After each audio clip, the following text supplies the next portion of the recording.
Po'qilab tashiydigan, portlab tashiydigan qin devorlari to'g'risida gaplashamiz. Biz yoshlar kutgandik, bilgandik mana shunday o'zgarishlar bo'lishini, lekin tushimizga ham kirmaydigan bunday katta bir o'zgarishlar biz yoshlarni juda ham jo'shqinlantirdi. Saydipa sharmanda, nimaga men po'qillatib tashyapman, portlatib tashyapman. Erim oldida, yaqin insonim oldida shunaqangi uyalyapman, sharmanda. Men sizga hozir nimaga bunaqa bo'layotganini tushuntirib beraman. Masalan, mana qaranglar.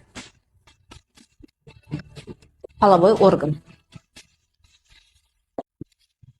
Примерно ko'rsatib. Mana manba atrofi bo'shliq. Mana manba bo'lsa,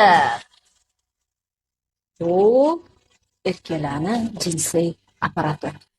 Yeah, boy. Kirvat ko'rasizlar. Mana manba yo'nalishi bo'lsa, atrofida havola bo'lsa, kiradi chiqadi. Ana ushtaqa paytda sizlar xohlamagan taqdirda havo kirib ketadi. Bu nimadan dalolat beradi? Bu jinsiy a'zo bo'shashib ketganligidan, bu jinsiy a'zo kengayib, kattalashib ketganidan, bu jinsiy a'zo narigi partnyordagi jinsiy a'zoga mos kelmaslikdan kelib chiqadi. Ana shu sabablarga binoan, ana shu sabablar tufayli ovoz chiqib ketib qoladi. Bunda jinsiy a'zo kattalashib ketsa yoki erkaklarning maxsus jinsiy apparati, jinsiy organi razmerdan kichkina bo'lsa, ya'ni bir-biriga razmeri to'g'ri kelmasa, ana o'shanda ovoz chiqadi.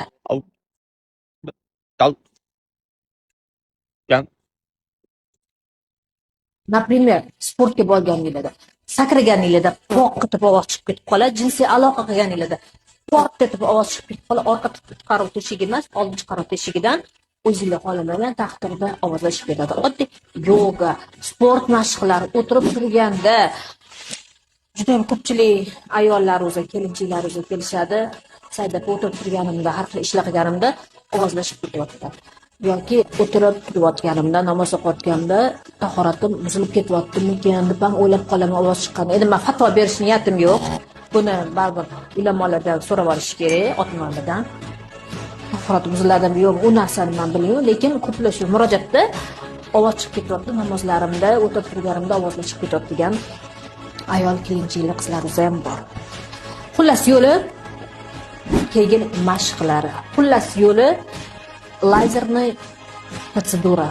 Shu bo'shashib ketgan mana shu bo'shliq bor, bo'shashib ketgan bo'shliqqa jipslashtirib, toraytirib, yaxshigina amaliyotga beradi.